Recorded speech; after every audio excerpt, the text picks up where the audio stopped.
کہ اللہ تعالیٰ فرماتا ہے کہ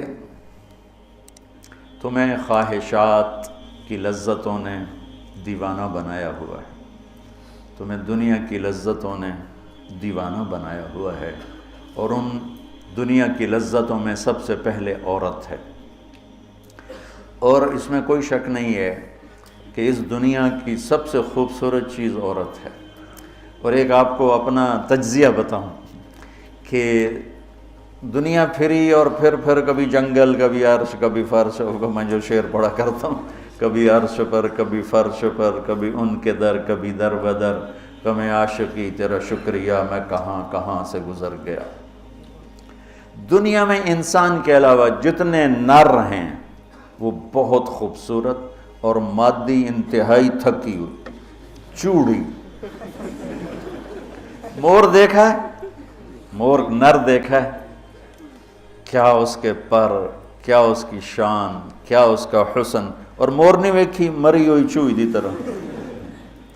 گھوڑے کو دیکھو، میرے والد صاحب گھوڑے رکھا کرتے تھے، تو ہم چھوٹے چھوٹے ہوتے تھے تو جو نر گھوڑے ہوتے تھے ایسے ان کا سر اٹھتا، اور گھوڑیاں ہی کرتی ہوتی تو ساری، حتیٰ کہ چوہا بھی سونا ہوتا ہے چوئی نہ دو۔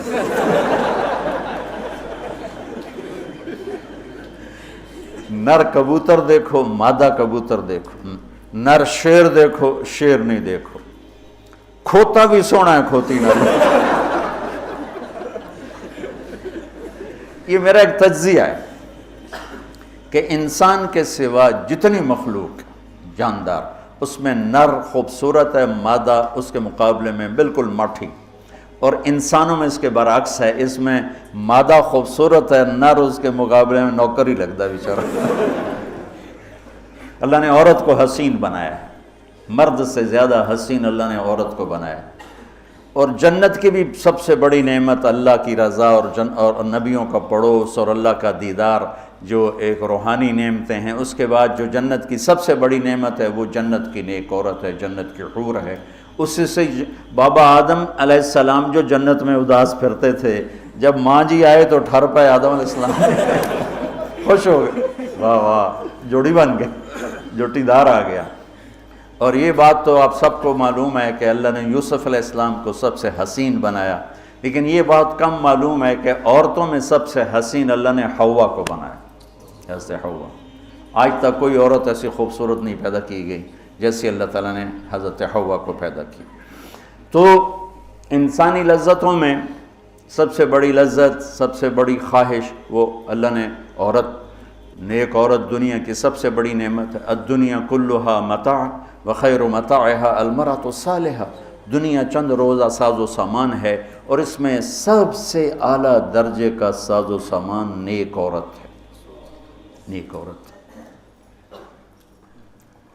جس سے زندگی کی رونق ہے، جس سے زندگی میں حسن ہے، جس سے زندگی میں جمال ہے۔ عربوں میں دستور تھا مار پٹائی کا، تو جب مدینہ میں ایک ریاست قائم ہو گئی تو عورتوں نے آ کے شکایت کی ہمارے خامد ہمیں مارتے ہیں، تو آپ نے منبر پر کھڑے ہو کر غضبناک انداز میں کہا، جو عورتوں پہ ہاتھ اٹھاتے ہیں ان میں کوئی انسانیت نہیں۔ اس قدر شدید ڈانٹ پلائی، جو عورت پہ ہاتھ اٹھاتا اس میں کوئی انسانیت نہیں، لا خیر فیہم، کوئی انسانیت نہیں ان۔ اور آپ نے فرمایا کہ خیرکم خیرکم لأہلہ، سب سے اعلیٰ درجے کا مسلمان وہ ہے جو بیوی کے ساتھ اچھا سلوک کرتا ہو۔ اور پھر فرمایا، اور میں اپنی بیوی کے ساتھ تم سب میں سب سے زیادہ اچھا سلوک کرتا ہوں۔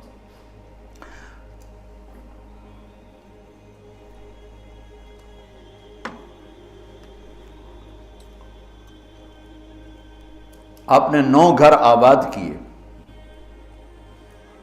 جب آپ دنیا سے گئے، 9 بیویاں تھیں، اور کسی گھر میں روٹی نہیں کھانے کو، دودھ نہیں پینے کو، دوا نہیں لینے کو، اور بیویاں قربان ہو رہی ہیں، صدقے واری جا رہی ہیں۔ کس بات پر؟ آپ کے اخلاق، آپ کا حسن سلوک، آپ کا اظہار محبت،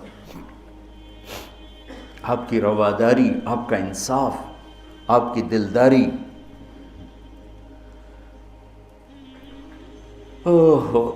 تو اللہ تعالیٰ کہہ رہا ہے تمہیں بڑی اچھی لگتی ہیں عورتیں پھر آگے نمبر 2 اولاد، پھر سونے چاندی کے ڈھیر، پھر بڑے خوبصورت گھوڑے، پھر جانور، پھر کھیتیاں۔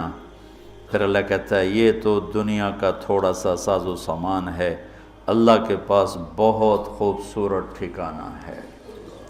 پہلے دنیا کا بتایا، ابھی ہم بیٹھے تھے تمہارے استاد کہنے لگے ذہب سونے کو کہتے ہیں، اور ذہب ہے چلے جانا، یعنی یہ وہ چیز ہے جو چلی جاتی ہے، اور فضہ بھی ہے، ان فضہ سے ہے بھاگ جانا، بھگدڑ مچ جانا۔ تو سونے چاندی کے اندر ہی بھاگ جانے کا مطلب پڑا ہوا ہے، تو کون کس کے ساتھ یہ وفا کرے گا؟ لیکن انسان کی کمزوری اللہ نے بتائی کہ تمہیں عشق ہے، تمہیں تمہاری خواہش ہے میری بیوی ایسی ہو، میرے بچے ایسے ہوں، میرے پاس سونے چاندی کے ڈھیر ہوں، اور میرے پاس سواریاں ہوں، گھوڑے ہوں، میرے پاس لینڈ کروزر ہو، میرے پاس مرسڈیز ہو، میرے بڑے کھیت ہوں، بڑا زمیندارہ ہو، بڑا میرا ڈیرا ہو۔ یہ سارے تمہارے اندر کے خیالات ہیں جو اندر جنم لیتے رہتے ہیں، لیکن لو بھی لوگے تو کب تک لوگے؟ شیر شاہ سوری نے جب دلی کو فتح کیا، بہت اچھا بادشاہ تھا، بہت اچھا بادشاہ، تو وہ کہنے لگا ہائے افسوس میرے سر پہ حکومت کا سورج اس وقت چمکا ہے جب میری اپنی زندگی کا سورج غروب ہونے والا ہے۔ 60 سال کی عمر میں اس نے فتح کیا دہلی کو، اور 66 سال کی عمر میں فوت ہو گئی۔ تو یہ ساری چیزیں کسی کو مل جائیں، پیدائشی طور پر مل جائیں، وقت کتنا ہے؟ 60 70۔ زیادہ بوڑھا ہو جائے تو اولاد ہی تنگ پہ جانے۔ مولانا صاحب دعا کرو ابا جی نو خیر ہو جاوے، یعنی ہوں ٹر جاوے، ماں جی تے رحمت ہو جاوے۔ لیکن اب اولاد سے خود سنا ہے کہ دعا کرو ماں جی سوکھے ہو جاؤ، مطلب مر کے مگرو لے جاوے۔ اولاد موت کی دعائیں مانگتی۔ تو اب اللہ اس کے تقابل میں لاتا ہے، قل اُنَبِّئُكُم بِخَيْرٍ مِّن ذَلِكُمْ۔ انبیو کا مطلب ہوتا ہے بار بار بتانا۔ لگا کہ جو تمہیں نظر آ رہا ہے اس سے تو تم اثر لے رہے ہو، میں تمہیں بار بار بتاؤں گا، پوری جنت کو قرآن میں پھیرا دوں گا، کبھی یہاں کبھی وہاں، کبھی یوں کبھی یوں، کبھی نہر، کبھی باغ، کبھی حور، کبھی سونا، کبھی چاندی، کبھی لباس، کبھی کھانے، کبھی اپنی رضا، کبھی زندگی کا ابدی سرمدی ہونا۔ انبے بار بار تمہیں میں جنت بتاؤں گا۔ اللہ کے فضل سے بر صغیر میں جنت سب سے پہلے اللہ نے میری زبان سے کہلوائی، ورنہ کسی بڑے سے بڑے علامہ خطیب نے جنت کو نہیں کھولا تھا۔ سب سے پہلے جنت اللہ نے میرے ذریعے سے چلوائی، اور وہ بھی ایک عجب میرے رب کا نظام تھا۔ ہم نے بھی پڑھی تو نہیں تھی، نہیں ہمیں پڑھائی گئی تھی۔ جنت کے ابواب چلوائی، تیز گام چل رہی تھی، نہ پڑھنے والے کو پتہ نہ پڑھانے والے کو پتہ۔ تو میں سال لگا رہا تھا، 80 81 میں نے سال لگایا جماعت میں۔ تو فروری کا مہینہ تھا اور ہماری گجراں والے تشکیل تھی، اور کویت کا ایک عرب میرے ساتھ تھا، اکرم اس کا نام تھا، اصل کہیں وہ ترکی تھا لیکن نسلوں سے آباد تھا۔ تو مجھ سے ایک دن کہنے لگا تو نے حادی الارواح الی بلاد الافراح یہ پڑھی ہے؟ یقین میں نے کہا یہ کیا ہوتا ہے؟ وہ نام عجیب ہے نا، حادی الارواح الی بلاد الافراح۔ حادی وہ حدی سے ہے، یحدو سے، وہ جو اونٹ کے لیے حدی ہوتی تھی نا، اونٹ کے لیے نغمہ ہوتا تھا، اونٹ تیز ہوتا تھا، تو روحوں کا وہ نغمہ جو انہیں خوشیوں کے شہر کی طرف لے جائے۔ مجھے پہلے سمجھ میں نہیں، میں نے کہا کیا کہہ رہے ہو، یہ کیا ہے؟ کہنے لگا کتاب ہے۔ میں نے کہا اچھا کتاب کس کی؟ کہا ابن القیم کی۔ میں نے کہا میں نے تو آج نام سنا ہے۔ کہا میں واپس تمہیں چلتے ہیں نا رائمنڈ، تو میرے وہاں پڑی ہے امانت میں تمہیں دوں گا۔ تو ہماری 10 دن کی تشکیل تھی، ہم واپس آئے تو اس نے مجھے وہ کتاب پکڑائی، میں نے اس کو پڑھنا شروع کی۔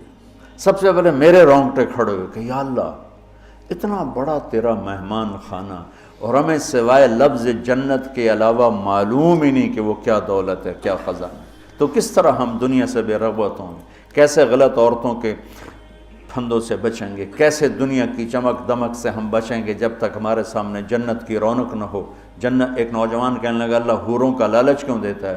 میں نے کہا زنا کو روکنے کے لیے کہ لوگ شادی کر کے بھی زنا نہیں چھوڑتے ہیں۔ تو اللہ تعالیٰ نے کہا پاک دامن ہو جا، میں نے تیرے لیے جنت کی خوبصورت لڑکیاں تیار کر کے رکھی ہیں، وَزَوَّجْنَاهُمْ بِحُورٍ عِينٍ، اور ہم خود تمہارا نکاح کریں گے جنت کے حوروں کے ساتھ۔ اللہ نکاح پڑھے گا، سبحان اللہ۔ تو میں سال میں تو چل ہی رہا تھا، اور میرے اس وقت ہوئے تھے ستمبر، اکتوبر، نومبر، دسمبر، جنوری، 5 مہینے گزرے تھے، اور باقی 7 مہینے پڑے تھے۔ سب سے پہلے سال میں نے لگایا تبلیغ میں، پہلے 7 چلے ہوتے تھے۔ میں نے جنت کو شروع کیا، پڑھتا اور بولتا، جماعتوں میں تو پھر رہے تھے، ادھر پڑھنا ادھر بولنا، ادھر پڑھنا ادھر، وہ سارا ایک دم میری ہوا جو شہرت کی ایسے ہوا کی طرح میرا نام پھیل گیا کہ کبھی کسی نے جنت سنی نہیں تھی۔ وہ کہا ہم نے تو 70 سال عمر ہے، کوئی کہ 80 سال عمر ہے، کوئی کہ میری 50 سال عمر ہے، میری 60 سال عمر ہے، میں نے زندگی میں کبھی جنت کو نہیں سنا، میں نے پہلی دفعہ آپ سے جنت کو سنا۔ تو وہ جو میں پہلے مشہور ہوا لوگوں میں، وہ جنت کی وجہ سے، کہ جنت کو میں نے بیان کرنا شروع کیا۔ سارا 1000 آیات ہیں جنت اور جہنم پر، اور کوئی بیان ہی نہیں کرتا۔ کون ہم مرنا چاہتا ہے؟ کون غربت چاہتا ہے؟ کون بیماریاں چاہتا ہے؟ کون دکھ چاہتا ہے؟ ہر ایک چاہتا ہے کہ ایک آئیڈیل لائف ہو، آئیڈیل گھر ہو، ایک خوبصورت زندگی ہو۔ تو اللہ نے کہا میں نے چھپا کے رکھی ہے، اب تھوڑے دن میری مان لو، پھر تم آ جاؤ، پھر دیکھو میں تمہیں کیسے دیتا ہوں۔ تو قل انبئکم بخیر من ذالکم، میں تمہیں یہ یہاں کی عورت، یہاں کی اولاد، یہاں کا سونا چاندی، یہاں کے گھوڑے، یہاں کی سواریاں، یہاں کی لینڈ کروزریں، یہاں کے جانور، یہاں کی زمینیں جائیدادیں تو تم دیکھ رہے ہو، تمہیں ایک اور جہان بتاؤں؟ ایک اور جہان بتاؤں؟ یا اللہ کون سا ہے؟ قل الذین اتقوا، وہ سب کے لیے نہیں ہے، وہ ان کے لیے ہے جو میرے یار بنیں گے، جو مجھ سے دوستی لگائیں گے، سب کے لیے نہیں ہے، یہ وہ ہیں جو میرے یار بنیں گے۔ للذین اتقوا، یہ ہمارے دیہاتی کہتے ہیں اللہ آپ پہ بشکش، اور یہ زیادہ پڑھے لکھے لوگ کہتے ہیں یہ ایم ہی ہمیں ڈرائی رکھتے ہیں، کچھ بھی نہیں ہے۔ تو ایسی بات نہیں ہے۔ اللہ تعالیٰ نے حسین اور یزید میں فرق کرنا ہے۔ رات کو شراب پینے والا اور رات کو نماز پڑھنے والا برابر ہو جائے گا۔ میرے نبی کے نواسے نے جان کیوں دے دی، نسل کیوں ذبح کروا دی؟ اگر یہی فیصلہ ہونا ہے کہ رات کو ناچنے والی، رات کو رونے والی برابر ہو جائیں، رات کو پوڑی بیچنے والا، شراب بیچنے والا، اور صبح سے شام تک حلال کمانے والا، تھک کے گھر جانے والا، اللہ ان کو برابر کر دے گا۔ سچ بولنے والا، جھوٹ بولنے والا برابر ہو جائیں گے، نماز پڑھنے والا، نہ پڑھنے والا برابر ہو جائیں گے، سود کھانے والا، حلال کھانے والا برابر ہو جائیں گے۔ تو پھر کربلاؤں کا مقصد کیا ہے؟ پھر تو ساری کربلاؤں کی تاریخ ختم ہو جاتی، ختم ہو جاتی، انسانیت نام کی کوئی شے نہیں رہ جاتی۔ تو میرے رب نے وَامْتَازُوا الْيَوْمَ أَيُّهَا الْمُجْرِمُونَ کا اعلان کیا ہے۔ ام نجعل الْمُتَّقِينَ كَالْفُجَّارِ أَفَنَجْعَلُ الْمُسْلِمِينَ كَالْمُجْرِمِينَ مَا لَكُمْ كَيْفَ تَحْكُمُونَ۔ تو قرآن بتا رہا ہوں، سورہ کیا نون القلم، کہ تمہارا دماغ خراب ہو گیا ہے کہ میں فرما بردار اور نافرمان کو ایک جیسا ڈیل کروں گا؟ تمہارا دماغ خراب ہو گیا۔ ایک آدمی رات کو زنا کر رہا ہے، ایک مصلی پہ بیٹھا رو رہا ہے، ان دونوں کو اللہ برابر کر دے گا۔ تو للذین اتقوا، ہم نے ایک بڑا اسپیشل پروگرام، پیکج، لیکن ہے تقوی والوں کے لیے۔ اچھا، تقوی والا بننا کوئی مشکل کام ہے؟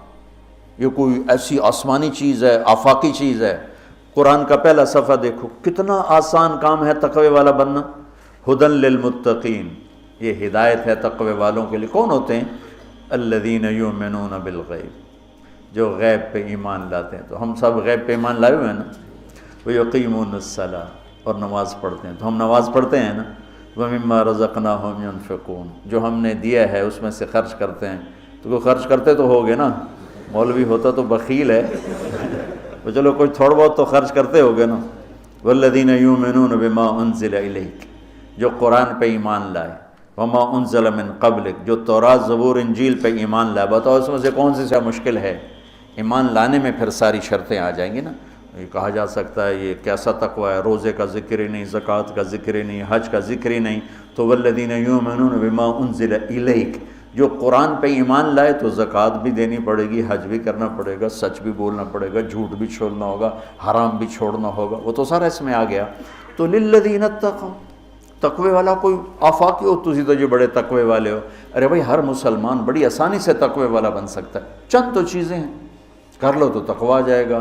چلو ٹائم ختم ہو گیا، پھر جنت کل بتائیں گے۔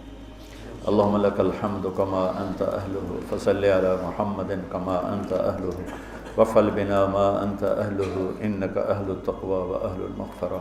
میرے مولا یہ تیرا گھر جو تو نے بنایا ہے، سجایا ہے، ہمارے بھی نصیب فرما دے، اور یا اللہ تو نے جو اس دنیا میں شیطان کے پھندے بتائے ہیں، ہمیں ان پھندوں سے نجات عطا فرما۔ ہم بڑے کمزور ایمان والے ہیں میرے آقا، ہماری اتنی طاقت نہیں کہ شیطان سے لڑ سکیں، ٹکر لے سکیں، تو اپنے حبیب کے صدقے ہمیں شیطانی پھندوں سے بچا، اور ہمیں اپنا بنا، تقوی والا بنا، زہد والا بنا، انابت والا بنا۔ ان سارے بچوں کو ہمارے لیے زاد راہ بنا، سرمایہ آخرت بنا، اور انہیں ہادی و مہدی بنا، اور ہمارے سارے اداروں کو قبول فرما، ہماری ضرورتوں کو اپنے غیب سے پورا فرما، اور جتنے لوگوں نے، بندوں نے، بندیوں نے، مردوں نے، عورتوں نے ہمارے ساتھ ہاتھ اٹھائے ہوئے ہیں، ان سب کی جھولیوں کو بھر دے میرے مولا۔ سب کے دکھڑے ہیں، سب کے شکوے ہیں، سب کے پریشانیاں ہیں، اپنے فضل و کرم سے ان مبارک راتوں کی طفیل سب کی جھولیوں کو بھر دے میرے آقا، سب کو خوشیاں دے دے، غم ان کے سمیٹ لے، خوشیاں ان کے گھروں میں بھر دے، ڈال دے۔ یا اللہ جس کے جو مسائل ہیں، کوئی معاشی مسائل ہیں، کوئی بیوی کو مسائل ہیں، کوئی خامد کے مسائل ہیں، کوئی اولاد کے ہیں، کوئی اپنے رشتوں ناتوں کے ہیں، کوئی کاروباری ہیں، سارے مسائل حل فرما دے، اور ہمیں یا اللہ آسانی والی، عافیت والی زندگی دے، اور آسانی والی واپسی مقدر فرما، ایمان کے ساتھ، اپنی رضا کے ساتھ، برحمتک۔